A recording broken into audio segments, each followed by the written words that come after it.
15h30, eh bien, c'est comme chaque jour, Crime Story. Crime Story, les rendez-vous d'Alfred Hitchcock, racontés par Serge Sauvian. Aujourd'hui, histoire de pickpocket de Bill Proncini.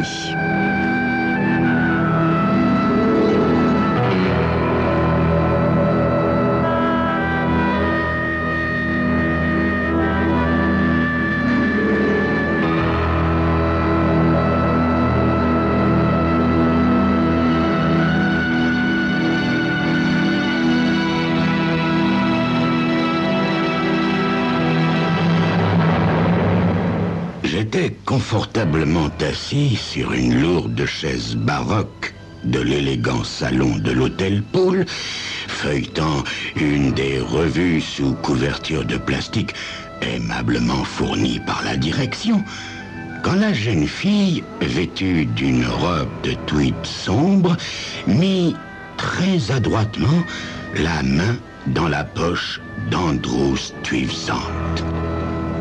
Elle avait fort bien travaillé. La victime, Monsieur Stuyvesant, était un vieux monsieur à la chevelure d'argent qui avait à la main une très jolie canne de jonc et qui devait posséder de 15 à 20 millions de dollars de puits de pétrole au Texas. Il venait tout juste de sortir d'un des ascenseurs de chrome et de noyer qui se trouvait très exactement devant moi. La jeune fille, elle, venait du grand escalier de marbre monumental. Elle marchait rapidement, l'air plongé dans ses pensées, et ne put éviter de le heurter. Elle s'excusa, lui mettant prestement la main dans la poche. Stuyvesant assura à la chère demoiselle qu'il n'y avait pas le moindre mal. Elle lui prit son portefeuille et son épingle de cravate en diamant. Le vieil homme ne sentit ni ne soupçonna rien.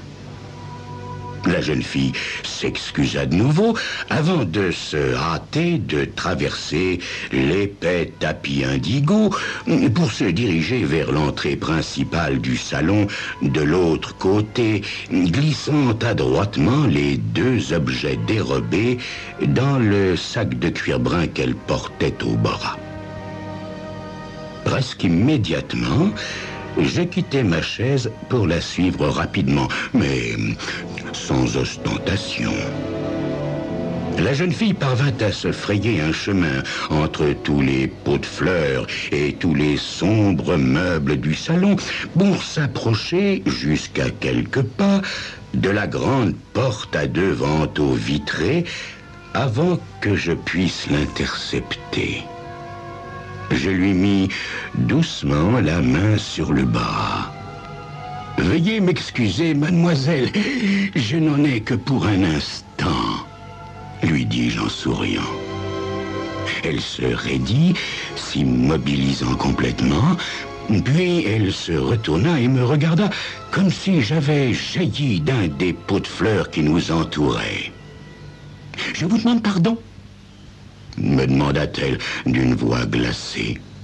« Il faut que nous bavardions un peu tous les deux, mademoiselle. »« Il n'est pas dans mes habitudes de bavarder avec des inconnus, monsieur. »« Je n'en doute pas un seul instant, mademoiselle, mais je crois que, pour moi, vous allez faire une exception. » Ses beaux yeux bleus flamboyèrent pendant qu'elle me répliquait. « Je vous serais reconnaissante de lâcher mon bras, monsieur. Si vous ne le faites pas, je vais appeler le directeur. » J'ai simplement haussé les épaules. « Non, ce ne sera pas nécessaire, mademoiselle. »« Je l'espère bien, monsieur. » Non, je dis, ce ne sera pas nécessaire, mademoiselle, parce que le directeur se contenterait de me faire venir, moi. »« Comment ? » ?»« Oui, mademoiselle, voyez-vous, il se trouve que je suis le responsable de la sécurité de l'hôtel Pool, vous comprenez? Ce que l'on appelait autrefois le détective maison. » Elle pâlit et ses beaux yeux s'assombrirent. « Oh !» dit-elle dans un soupir. « Je la conduisis donc vers la voûte qui menait au petit salon de l'hôtel, pas très loin de nous, vers la gauche. Elle ne résista pas, bien entendu. Une fois entrée, je la fis asseoir dans un fauteuil de cuir d'un des cabinets particuliers et je m'assis devant elle. Un jeune garçon en uniforme bleu s'approcha, mais j'ai remué la tête et il nous a laissés seuls. J'examinais la jeune fille de l'autre côté de la surface polie de la table. La douce lumière orange diffusée par la lampe au milieu de la table donnait à ses traits classiques une impression de pureté et d'innocence et transformait ses lourds cheveux châtains en une lourde vague noire. J'estimais qu'elle devait avoir environ 22, 23 ans. Elle était vraiment très, très jolie. Je lui dis calmement: sans le moindre doute, mademoiselle, vous êtes le plus beau pickpocket que j'ai jamais rencontré. Je ne vois pas de quoi vous voulez parler, monsieur. Vraiment, mademoiselle? Vraiment, monsieur? Je parle de pickpocket, mademoiselle. Vous savez, ces gens qui fouillent dans les poches des autres. Elle feignit l'indignation. Est-ce que vous voudriez insinuer comme... Oh, du calme, mademoiselle, du calme, je vous en prie. Il n'est pas nécessaire de jouer la comédie. Je vous ai vu prendre le portefeuille de Monsieur Stuyvesant ainsi que son épingle de cravate en diamant. J'étais assis exactement en face de l'ascenseur, à moins de 15 pas. Elle ne me répondit rien. Ses doigts s'agitaient sur la fermeture de son sac de cuir. Au bout d'un moment, elle me regarda droit dans les yeux rapidement, puis recommença à regarder son sac. Elle soupira comme si elle était en proie à la plus grande des souffrances. Naturellement, vous ne vous trompez pas, monsieur. J'ai volé ces objets. Je me levai pour lui prendre doucement son sac et pour l'ouvrir. Le portefeuille de Stuyvesant, tout comme l'épingle de cravate en diamant, était maintenant bien posé au-dessus de plusieurs objets féminins. Je l'ai pris, ainsi que sa carte d'identité, que je regardais attentivement pour être sûr de me rappeler son nom et son adresse. Après quoi, lui rendant sa carte d'identité, je refermai son sac et le lui rendis. C'est alors qu'elle me dit tout bas: Je ne suis pas une vraie voleuse, monsieur. Je veux que vous le sachiez. Je ne suis pas une vraie voleuse.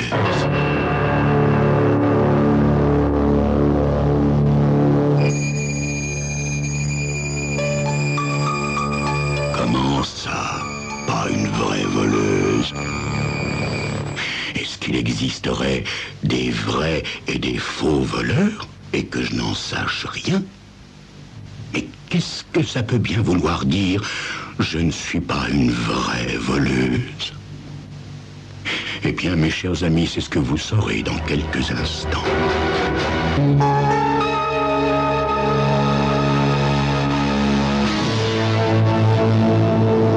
Je ne suis pas une vraie voleuse, c'est ce que je veux vous dire. Elle se mordit en tremblant la lèvre inférieure. Vous comprenez, monsieur, je me sens, comment dire, invinciblement poussé au vol. Je suis incapable de résister à cette impulsion. Kleptomane? Oui, monsieur, kleptomane. J'ai vu 3 psychiatres différents au cours de l'année passée, mais ils ne sont pas arrivés à me guérir. Je hoche la tête avec beaucoup de tristesse. Oh, ce doit être terrible pour vous, mademoiselle. Oh oui, C'est affreux, monsieur. Si papa est au courant de cette histoire, il me fera entrer dans une maison de santé. Il m'a menacé 1000 fois de le faire si je volais encore la moindre chose. Et vous savez, mon papa ne menace jamais en vain. J'étudiais la jolie fille avec attention. Puis je lui dis... Il n'est pas obligatoire que votre papa sache ce qui s'est passé aujourd'hui, mademoiselle. En fait, voyez-vous, il n'y a réellement eu aucun mal. Monsieur Stuyvesant va récupérer son portefeuille et son épingle de cravate en diamant. Et quant à moi, je ne vois aucune raison de provoquer des ennuis à l'hôtel, de lui faire de la mauvaise publicité, ce qui ne peut manquer si je fais un rapport sur cet incident. Son beau visage s'illumina devant cet espoir. Alors, dois-je comprendre que vous allez me laisser partir, monsieur ? Je respirais profondément avant de répondre. Je crois que j'ai le cœur trop sensible pour le genre de métier que j'exerce. Oui, je vais vous laisser partir, mademoiselle, mais à une condition. Vous allez me promettre, vous allez me jurer de ne jamais remettre les pieds à l'hôtel Poule. Jamais. Je vous le jure, monsieur. Si je vous revois à l'avenir, mademoiselle, il faudra que je fasse un rapport à la police. Et là, votre papa sera immanquablement mis au courant. Oh, vous n'aurez pas à le faire, monsieur, m'assura-t-elle d'un ton convaincu. J'ai rendez-vous avec un autre psychiatre demain matin. Je suis certaine qu'il pourra m'aider, lui. Tout est parfait, alors, lui dis-je. Et je me retournai pour regarder de l'autre côté de la voûte la longue entrée avec les hôtes et tous les garçons d'étage en uniforme qui s'agitaient, qui entraient et qui sortaient. Quand je me retournai, la porte de la rue du petit salon venait de se fermer. La très jolie jeune fille venait de partir. Je restai un moment assis pour réfléchir. Si elle était vraiment kleptomane, c'est que j'étais, moi, mère et reine d'Écosse. Non, ce qu'elle était en réalité, c'était un excellent pickpocket professionnel. Sa technique était beaucoup trop au point, ses mains beaucoup trop adroites, et elle savait mentir à la perfection. Je souris dans ma barbe, me levai et sortis de nouveau pour regagner le salon d'accueil. Mais au lieu de reprendre mon poste sur la lourde chaise baroque devant la batterie d'ascenseur ou de m'approcher du bureau de l'hôtel en forme de fer à cheval, je préférais tourner vers la gauche pour me rapprocher avec nonchalance de la porte à 2 vantaux de glace pour sortir dans Powell Street. Tout en me frayant un chemin dans l'épaisse foule de l'après-midi, la main soigneusement posée sur l'épais portefeuille de cuir et sur l'épingle de cravate en diamant qui était, pour le moment, au fond de ma poche, j'éprouvais un certain sentiment de compassion à l'égard de la jeune fille. Oh, un tout petit sentiment. Après tout, Andrew Stuyvesant était ma victime à moi. C'était ma victime depuis le premier instant où je l'avais remarqué quand il était entré à l'hôtel Poole ce matin. Et en fait, il ne m'avait manqué que 15 à 20 secondes pour lui mettre moi-même la main à la poche au moment où cette jolie fille était apparue, semblant venir de nulle part. Ne pensez-vous pas qu'en toute justice, il était normal que le portefeuille et l'épingle de cravate en diamant me reviennent de droit? Enfin quoi? J'étais là le premier, et j'avais passé près de 3 heures assis sur la lourde chaise baroque, à feuilleter des revues insipides. J'avais attendu près de 3 heures que le vieux milliardaire daigne redescendre de chez sa belle maîtresse, au risque de me faire repérer par le vrai détective de l'hôtel.